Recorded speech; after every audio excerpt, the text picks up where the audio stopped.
Halo para reformers birokrasi, kita ketemu di dalam tema yang baru, yakni apa keterampilan manajerial yang harus dikuasai oleh seorang pemimpin di dalam birokrasi. Seperti kita ketahui bahwa seorang pemimpin itu atau kepemimpinan itu memerlukan dua keterampilan, yakni keterampilan memimpin dan keterampilan manajerial. Keterampilan memimpin itu bicara mengenai masa depan. Jadi di tangan pemimpinlah organisasi itu mau dibawa kemana sebenarnya organisasi. Jadi dia harus memiliki visi kepemimpinan. Karena itu waktunya habis digunakan untuk memikirkan mau dibawa kemana ini organisasi dan pimpinnya. Dan keterampilan kedua adalah keterampilan manajerial. Ini berbicara mengenai saat ini dalam arti bahwa habis waktunya sehari-hari dalam rangka apa untuk mengimplementasikan keputusan-keputusan yang sudah diambil. Nah, ini dua hal yang berbeda. Satu berpikir masa depan, satu berpikir saat ini. Tema kita ini bicara mengenai berpikir saat ini, yakni keterampilan manajerial yang harus dimiliki oleh seorang pemimpin. Nah, bagaimana keterampilan manajerial itu memberi manfaat bagi organisasi? Kepemimpinan yang baik itu dapat menembus semua tingkatan di dalam organisasi, sehingga mampu memastikan bahwa seluruh fungsi-fungsi di dalam organisasi itu berjalan dengan lancar dan sekaligus dapat membantu anggota dan tim di dalam organisasi bersama-sama dengan pimpinan melahirkan ide-ide kreatif dan inovatif. Kepemimpinan yang berkualitas akan mampu memupuk persatuan, mempromosikan dan mengelola organisasi dengan cara-cara yang lebih baik. Dengan pola komunikasi yang terbuka dan transparan, pemimpin dapat meminta setiap individu agar mau berkontribusi dalam berinovasi. Maka orang terinspirasi untuk memberikan upaya mereka yang terbaik bagi organisasi karena dipimpin oleh orang yang memiliki keterampilan manajerial yang baik. Untuk menghasilkan produk yang sukses, maka organisasi harus memiliki skill manajerial yang dapat mendorong pencapaian tujuan organisasi. Nah, salah satu masalah yang berkaitan dengan pencapaian tujuan organisasi adalah bagaimana menerjemahkan visi dan misi organisasi ke dalam hasil yang tepat di bidang yang dianggap penting oleh pimpinan. Karena itu seorang pimpinan yang baik itu akan senantiasa meminta masukan dari anggota tim di dalam pengembangan tujuan yang terdefinisi dengan baik. Nah, dengan cara ini, tim secara keseluruhan mampu diinvestasikan ke dalam program atau proyek atau pekerjaan yang diharapkan menghasilkan inovasi yang semakin meningkat kualitasnya. Nah, untuk mendorong penerapan tujuan organisasi oleh anggota tim individu ini, maka seorang pemimpin itu harus mampu menunjukkan kepada anggota timnya bahwa pegawai yang dihargai oleh pimpinan dengan cara mendengarkan dan menghormati saran-saran dari bawahannya dan mengakui kontribusi pekerjaan dari para bawahannya. Seorang pemimpin itu penting mengelola perubahan yang terjadi dalam organisasi. Karena itu, seorang pemimpin harus menerapkan sistem penghargaan kepada anggota organisasi dalam kaitan membantu pencapaian tujuan strategis organisasi. Sehingga perubahan yang terjadi merupakan hasil perkawinan antara pencapaian tujuan individu dan tujuan perusahaan. Nah, mengapa seorang pemimpin itu membutuhkan keterampilan manajerial? Harus jelas bahwa seorang pemimpin itu membutuhkan kemampuan manajerial. Meskipun menurut definisi tradisional, seorang pemimpin itu mengarahkan visi organisasi dan manajer menetapkan operasi tertentu. Seorang manajer masih membutuhkan tentu keterampilan kepemimpinan agar efektif. Perlu diulangi bahwa lingkungan organisasi yang berubah dengan cepat mengharuskan seorang manajer mengambil gambaran yang lebih besar, pendekatan yang lebih fleksibel yang sering kita kaitkan dengan para pemimpin. Seorang pemimpin manajerial mengeksplorasi kepemimpinan yang lembut tentu, di mana saja sehingga pegawai merasa memiliki ketertarikan kepada pimpinannya. Moral anggota tim akan mendapat manfaat dan mereka diperlakukan seperti rekan kerja.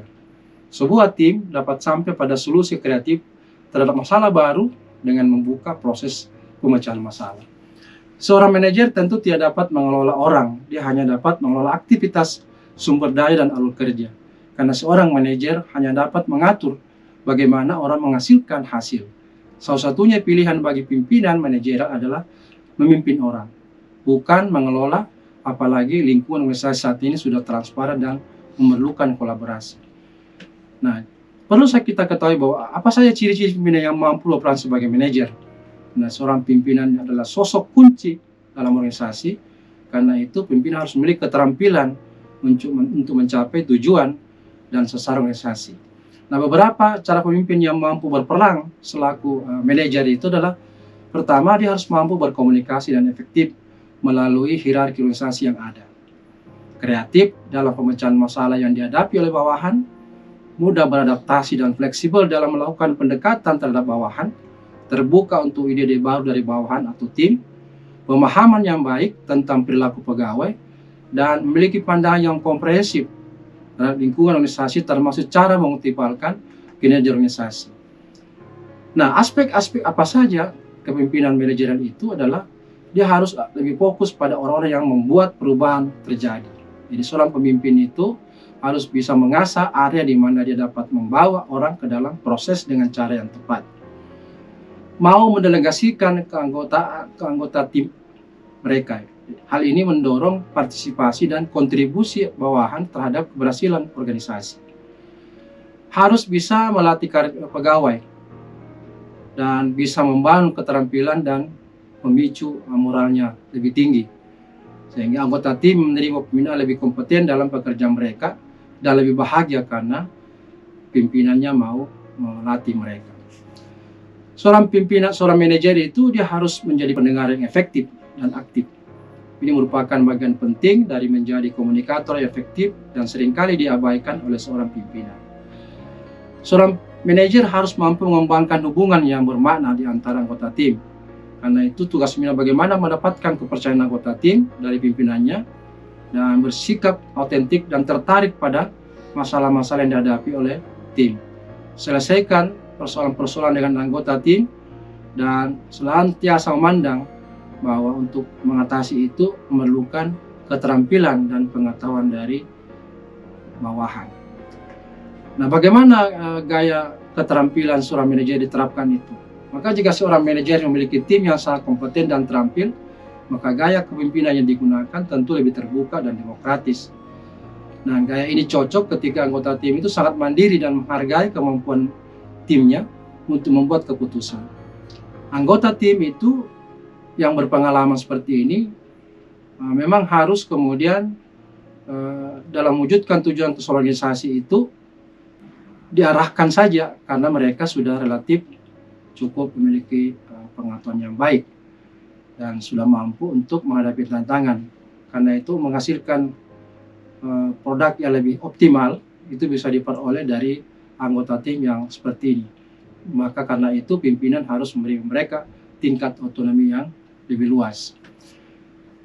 Tentu seperti ini pimpinan bisa menerapkan gaya manajerial yang lebih direktif atau otoriter jika kemudian pimpinan merasa bahwa pengetahuan dan keterampilan khusus yang diperlukan untuk pencapaian tujuan tim itu belumlah baik. Karena itu sikap otoriter bisa saja digunakan agar supaya mereka bisa sesuai dengan arah yang diharapkan oleh pimpinan.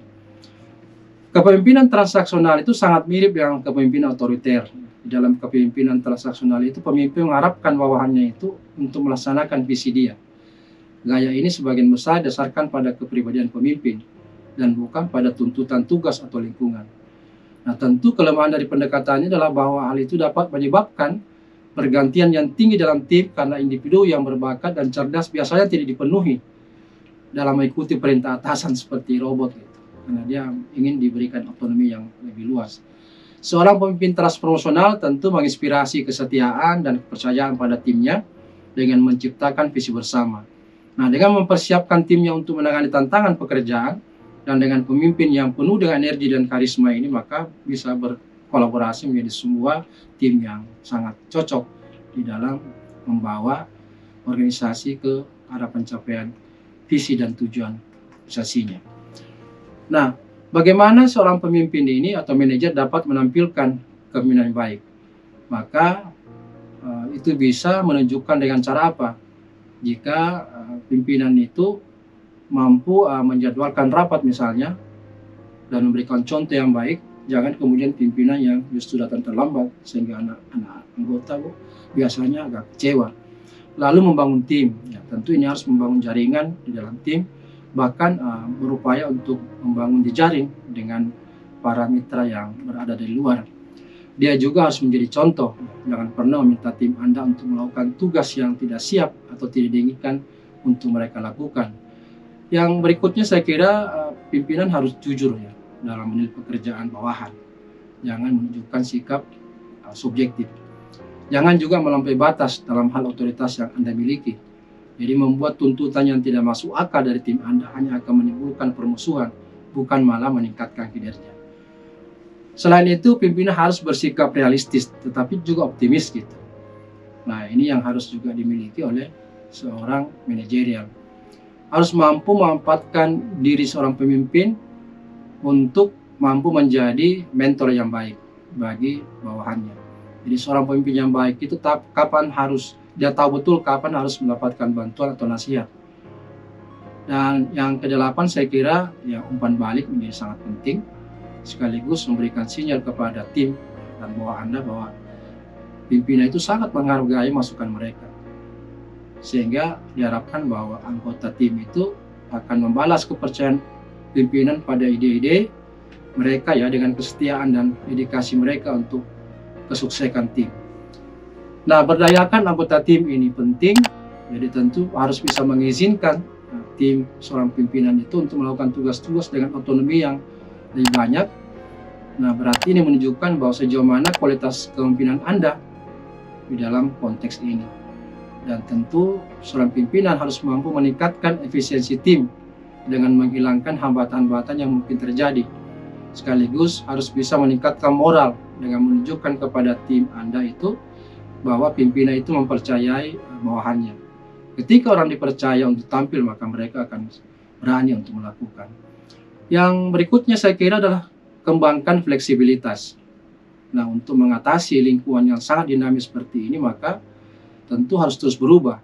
Kalau seorang pimpinan dan bersikap memiliki keterampilan manajer, maka tim itu merupakan pemimpin yang baik dan harus fleksibel di dalam pendekatan mereka terhadap tantangan yang akan segera dihadapi oleh mereka. Sehingga organisasi yang efektif dan produktif itu terdiri dari tim individu yang dipimpin oleh seorang manajer yang mampu mewujudkan kualitas kepemimpinan yang baik. Inilah saya kira tips bagaimana memerankan diri seorang pimpinan yang memiliki keterampilan manajer yang baik. Saya kira inilah yang ingin sampaikan, mudah-mudahan ada manfaatnya. Sampai ketemu di tema yang lain. Salam reformasi birokrasi.